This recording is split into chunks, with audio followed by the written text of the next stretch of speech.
Alright everybody, welcome back to Skyway Classics YouTube channel. We're now going for a ride in our 1961 Chevy Corvette convertible.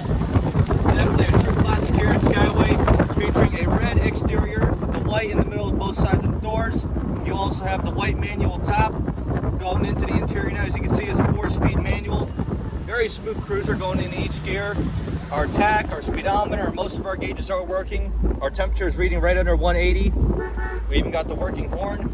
In fact, one thing I did notice here is that they redid the radio, so which you have FM, or I might be wrong there, that might be an original FM radio. Nope, it is converted. But it is very nice. In fact, as I open it up now, pretty nice. Everything about this car is immaculate. Going underneath the hood, you got the small block Chevy with added vintage AC. Of course, on a nice day like today in Florida, you do not need that.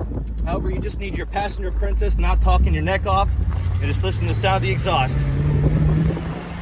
Other than that, for now, we're just going to get it turned around up on the lift. So stay tuned to see the underneath.